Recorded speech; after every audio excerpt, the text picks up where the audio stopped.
Lehtori Nurmio tässä terve. Nyt on just sopiva hetki alkaa pohtimaan, että mitkä olisi ne kaikista kiinnostavimmat veneet, joita kannattaisi lähteä vesille koeajamaan ja testaamaan kaudella 26. Ja tietenkin näin venemessujen lähestyessä tällä videolla mukana myös venemessulippuarvonta. Kannattaa katsoa video kokonaan. Viime kaudella tuli Buster M:llä aloitettua veneilykausi ja 88DC Jamarinilla sitä siinä jatkettuu. Ja aika alkukaudesta tuli käytyä myös tsekkaamassa rantautumisavustin Dockmate, Volvo Assisted Docking ja sitten Yamahan Helmmaster, josta voidaan vilkaista tässä seuraavaksi.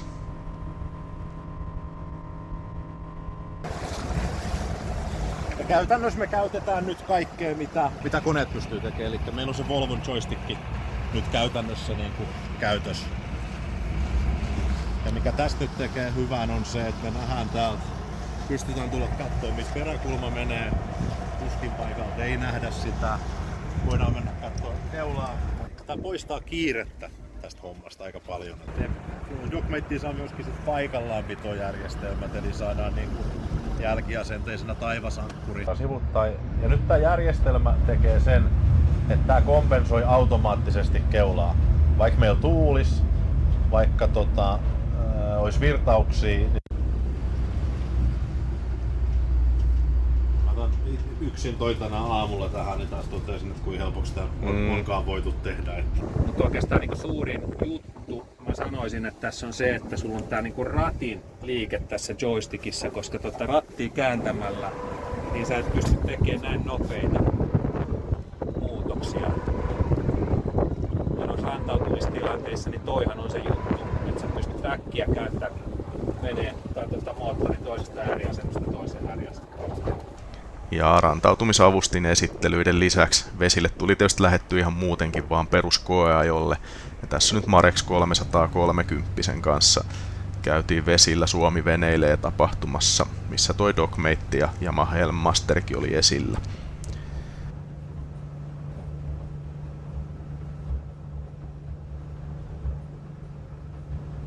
Kauden aikana tuli oltua mukavasti eri kokoisilla veneillä vesillä. Pienintä päätä edustaa River 420 Tohatsu 20 hevosvoimaisella tämmönen niin kutsuttu ämpärimuovivene. Satamavierailuja tuli tehtyä aika paljonkin kauden aikana. Ja esimerkiksi Kylmäpihlajan majakalle tuli menty Yamarin 65 DC veneellä, jossa on Yamahan 150 hevosvoimainen nelitahti perämoottori.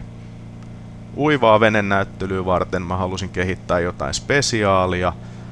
Ja siitä mä kuvasinkin videon, kun GN Boatsin Juha Pullin kanssa siirrettiin yksi näyttelyn suurimmista veneistä, eli Galeon 470 Sky, sinne messualueelle Lauttasaareen. Ja jos tämän videon myötä löysit tämän mun YouTube-kanavan, niin kannattaa ehdottomasti harkita kanavan tilaamista. Se on täysin maksutonta ja venevideoita on mukavasti luvassa. Sitten kun vielä klikkaa kellonkuvaketta, niin saa ilmoitukset päälle, niin ei missaa sitten yhtään tulevaa venevideoista. Tosiaan tossa vilahti nopeasti tommonen vähän eksoottisempi sähkövene ja sit siirryttiinkin tommoseen Lynx-Marin C26 koeajoon.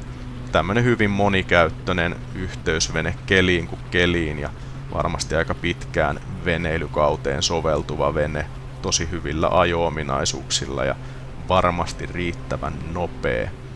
Ja yksi mitä Suomessa on erittäin suosittu vene on tietenkin Targa. Ja Targaa on tullut käytyä kokeilemassa vesillä. Ja näitä malleja löytyy kyllä vielä, mitä on koeajamatta. Tässä videolla 37 koeajossa Helsingin edustalla.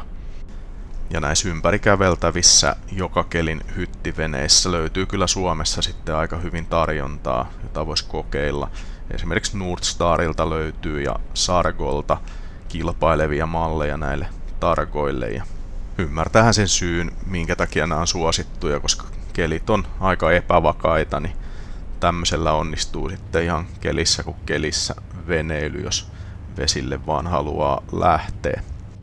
Ja samalla kun video katsellessa pohtii, että no mikä olisi se kiinnostava vene, mitä olisi kiva nähdä vesillä kaudella 26, niin ei tosiaan kannata rajoittaa niitä venemalleja vaan uusiin veneisiin. että ihan hyvin se voi olla myös joku käytetty vene. Mitään kauhean vanhoja veneitä mun kanavalla ei ole vielä esiintynyt, mutta ei se mitenkään poissuljettuu, että on, jos semmonen sopiva suosikkivene on, mikä on käytetty, niin ehdottomasti sekin on mahdollista.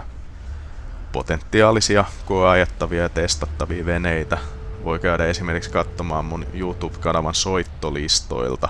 Siellä on veneet aika hyvin niputettu soittolistaan, niin katsoo, että olisiko siellä joku, mikä on tähän mennessä vaan esitelty, niin olisi kiva nähdä myös vesillä vastaava vene.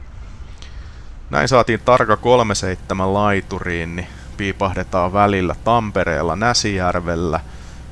Lynxmarin koeajon yhteydessä mulle selvisi, että laiturista löytyisi myös Aquador 300 HT ja 250 HT, niin heti kiinnostus heräsi, että noihan nyt on ehdottomasti saatava videolle taltioituu ja käytyy vesillä, että miltä ne oikein ajossa näyttää. Ekana niistä lähdin sitten testaamaan tota Aquador 300 HT:ta. Ja tähän malliin liittyy itse asiassa sellainen hauska juttu, että siinä vaiheessa kun mä päätin, että mä alan kuvaamaan myös venevideoita, niin tää oli yksi ihan niistä ensimmäisistä veneistä, mitä mä kuvasin Helsingin Uivassa venenäyttelyssä.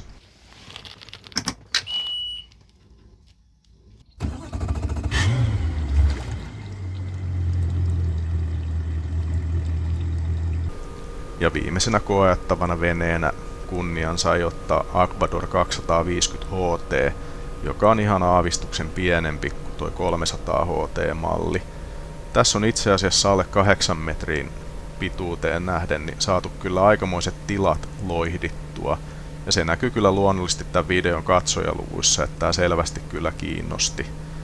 Eli käytetty tosi hyvin kaikki tila hyödyksi. Ja sitten toi perämoottori tuo tässä helppoutta huoltojen ja muiden suhteen. Toki myös tuohon 300 HT-malliin on saatavissa perämoottoreita.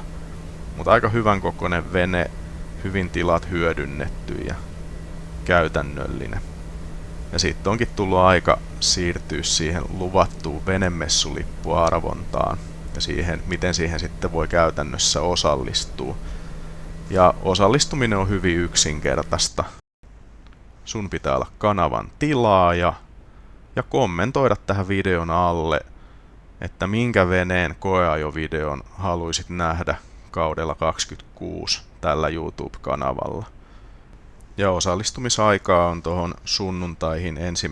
päivä helmikuuta puoleen yöhön asti. Maanantaina sitten suoritan sen arvonnan ja ilmoitan voittaneelle sitten tässä videon kommenteissa vastaamalla siihen kommenttiin. Eli kannattaa sitten seurata sitä kommentointia maanantaina, että miten arvonnassa kävi.